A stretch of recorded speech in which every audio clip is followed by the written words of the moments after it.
예, 후보자님, 고생이 많습니다.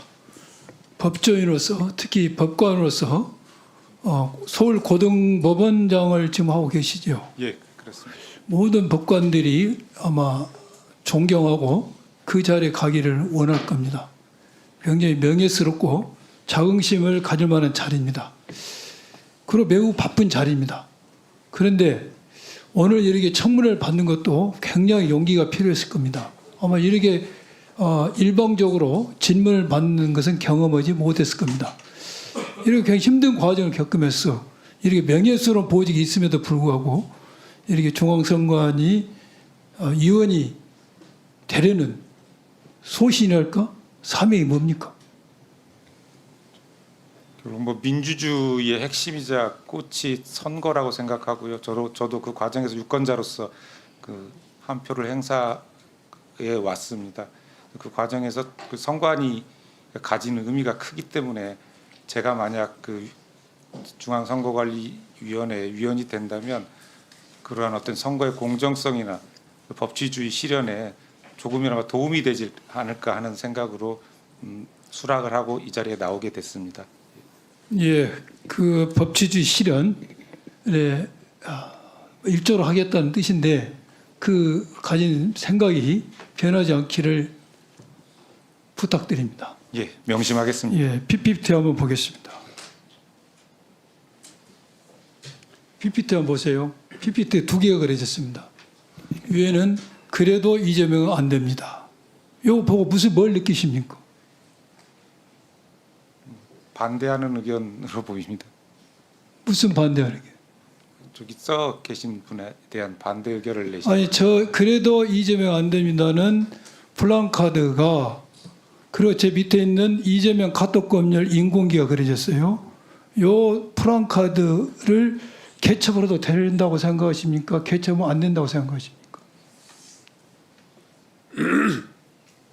그래서 지금 당장 좀 말씀드리기가 좀 어렵습니다. 다시 한번 봅시다. PPT. 한번 띄워보세요. 그래도 이재명 안 됩니다. 이 플랜카드가 작년 12월 16일 날 처음에 개첩이 됐습니다.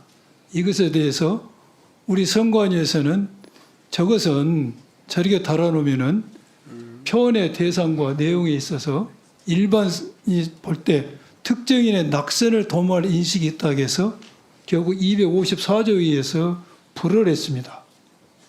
아시는가요 혹시? 그건 잘 몰랐습니다. 예. 그런데 그 뒤에 일부 보수와 보수 언론과 국힘 의원님들이 문제점을 제기하니까 이거 계셔도 된다고 허용을 했어요. 허용하면서 취지는 정치적 표현의 자유라고 이야기를 했습니다. 그 다음 PPT 한번 봅시다.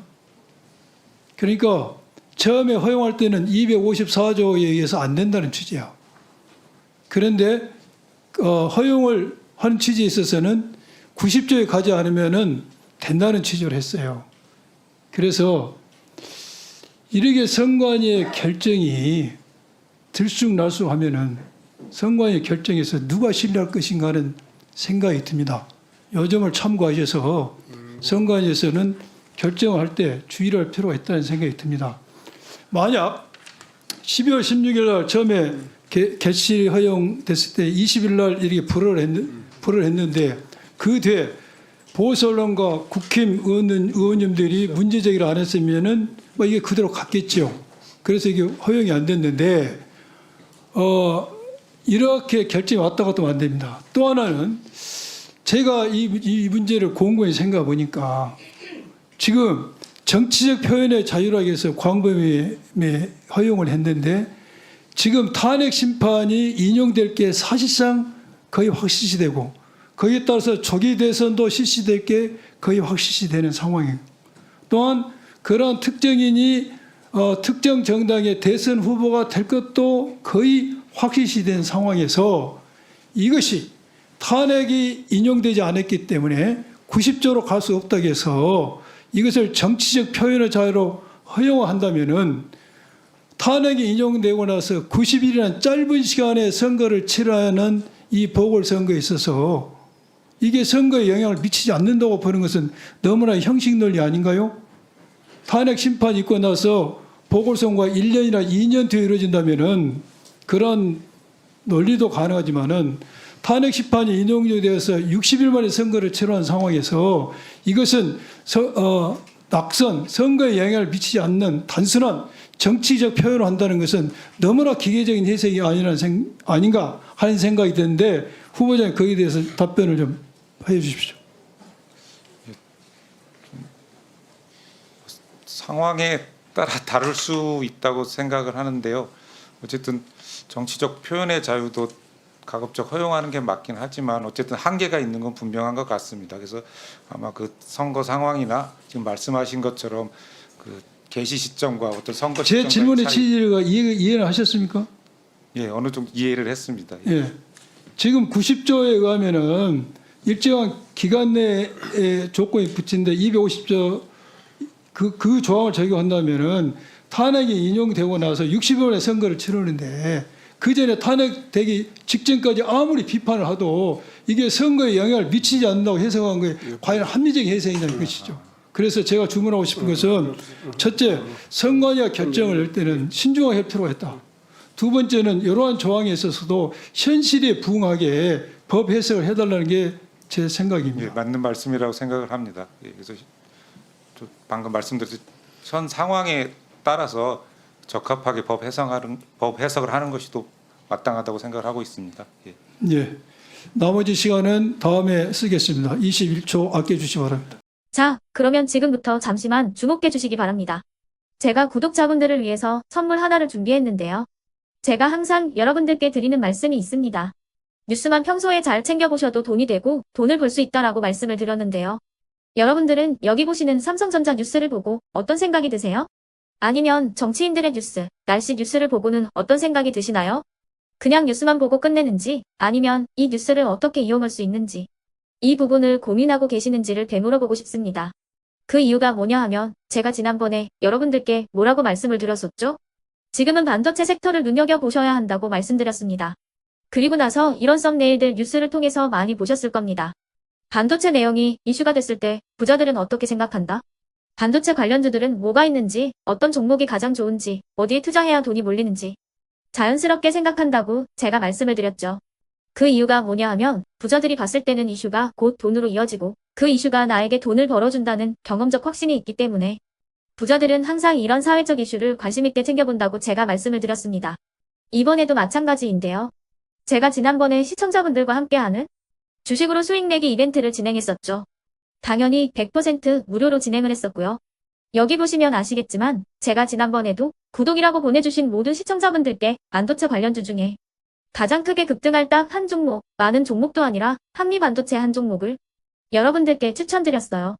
그러면서 여기 나와 있는 대로 정확히 얼마에 매수해야 하는지 그리고 수익률이 어느 정도 나왔을 때 팔아야 하는지를 이런 부분들까지 여러분들에게 정확히 알려드렸었는데 지금 실제로 어떻게 되었다? 오른쪽을 보시면 아시겠지만 제가 지난번 문자 발송으로 이 한미 반도체를 소개해드리고 나서 실제로 이렇게 5배 이상 어마무시한 상승이 나왔습니다. 100만 원만 투자를 했어도 무려 500만 원이 넘는 수익금이 생긴 거죠. 그래서 당시에도 굉장히 많은 분들이 제가 드린 이 한미 반도체로 수익을 내실 수가 있으셨을 텐데요. 다시 한번 축하드린다고 말씀을 드리겠고 이번에도 마찬가지입니다. 앞으로도 2024년, 2025년 계속해서 기대해볼 섹터는 AI입니다. 그 중에서도 AI 반도체는 그 누구도 부정할 수 없는 미래성장 산업입니다. 그러면 우리가 어떻게 생각해 볼 수 있을까요? AI 반도체 종목 중에 앞으로 크게 대장 역할을 하면서 10배 이상 급등할 수 있는 텐베고 종목을 지금부터 열심히 추적해야 한다는 겁니다. 큰 돈을 투자하지 않더라도 월급의 일부분 아주 소액이라도 이 종목을 모아가야 수백 %의 수익률을 손에 쥘 수 있는 것이죠. 지금 여러분이 보고 계시는 이 유튜브 또한 AI 반도체와 아주 밀접한 연관이 있고 반도체야말로 대한민국의 핵심 산업으로 앞으로 더더욱 시장은 성장할 수밖에 없습니다. 그렇기 때문에 제가 이번에도 뭘 보내드리고 있냐면 지난번과 똑같이 구독이라는 문자를 보내주시면 제가 AI 반도체 관련주 중에 앞으로 대장주 역할을 하면서 주가가 가장 크게 급등할 한 종목을 여러분들께 문자 발송으로 종목명과 사고 파는 시점을 모두 알려드릴 건데요. 그 문자를 받고 여러분들이 주식으로 돈 버는 연습을 한번 해보셨으면 좋겠고요. 혹시라도 나는 주식을 하지 않는다 하시는 분들은 주변에 주식하시는 지인분들에게 말씀을 해주셔도 되고요. 아니면 연세가 있으셔서 투자가 어렵다 하시는 분들은 이 종목을 자녀분들에게 한번 사봐라. 이걸로 한번 수익을 내봐라. 이렇게 조언을 해주실 수도 있는 거겠죠. 그래서 지금 이 영상을 보시는 시청자분들 중에 나도 이번 종목이 좀 궁금하다 하시는 분들은요. 누구나 상관없이 그리고 어느 시간대나 상관없이 부담 없이 010-2514-5930번으로 구독이라는 문자 보내주시면 제가 이번에도 똑같이 무료 추천 급등주 문자를 보내드리겠습니다. 이해되시겠죠? 제 번호 010-2514-5930번으로 구독이라는 문자 보내주시면 여러분들이 직접 이슈를 통해서 돈 버는 연습을 해보실 수가 있는 거고 제가 돈을 받는 것도 아니고 투자를 대신해 드리는 것도 아니기 때문에 부담 없이 신청해 주시면 되는 겁니다. 그리고 수익이 나면 저는 다른 것은 하나도 바라지 않습니다. 제 채널에 구독, 좋아요 한 번씩만 눌러주시라 이렇게 다시 한번 말씀을 드리겠습니다.